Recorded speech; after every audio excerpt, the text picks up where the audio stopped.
Selon une récente étude, les personnes de plus de 50 ans qui jouent régulièrement aux jeux de chiffres et de lettres comme le sudoku et les mots croisés ont tendance à avoir des fonctions cognitives améliorées, et un cerveau jusqu'à 10 ans plus jeune que leur âge biologique. Le sudoku et les mots croisés, la clé pour un cerveau en bonne santé.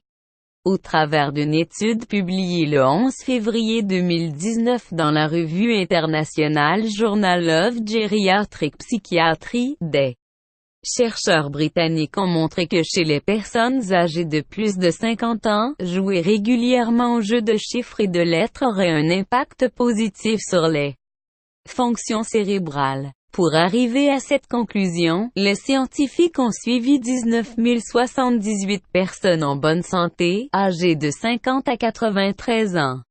Il leur a été demandé d'indiquer la fréquence à laquelle elles jouaient aux jeux de chiffres et de lettres.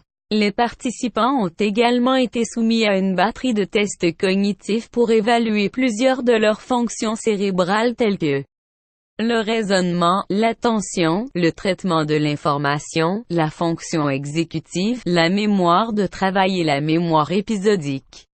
Verdict: les personnes qui s'adonnaient régulièrement à ces jeux ont eu les meilleurs résultats aux tests cognitifs. Des résultats d'autant plus surprenants chez celles qui jouaient à des jeux de chiffres plus d'une fois par jour. Et à partir de ce constat, les chercheurs ont pu calculer que ces participants avaient des fonctions cognitives équivalentes à celles d'une personne âgée de 10 ans de moins qu'elle. La question de l'intérêt des jeux de chiffres et de lettres pour prévenir la démence, définie comme une dégradation des fonctions cognitives, s'est donc rapidement posée. Si cela n'a pas été démontré, le Dr Anne Corbett, directrice de l'étude, reconnaît néanmoins que les bénéfices d'une telle pratique sont grands. On ne peut pas dire que jouer à ces jeux réduisent nécessairement le risque de démence plus tard, mais cette étude confirme les résultats de précédents travaux qui montrent que s'y adonner régulièrement aide notre cerveau à mieux fonctionner plus longtemps. On estime que 50 millions de personnes sont atteintes de démence dans le monde. Selon l'Organisation mondiale de la santé, OMS, celle-ci correspond à un syndrome dans lequel on observe une dégradation de la mémoire, du raisonnement, du comportement et de l'aptitude à réaliser les activités quotidiennes.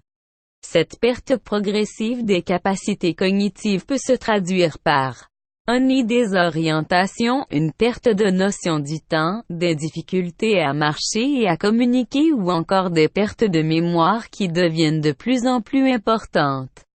Si la démence touche le plus souvent les personnes âgées, l'OMS rappelle qu'elle n'est pas une composante normale du vieillissement. Mais selon un récent rapport, du fait de notre mode de vie, le nombre de cas de démence pourrait tripler d'ici 2050.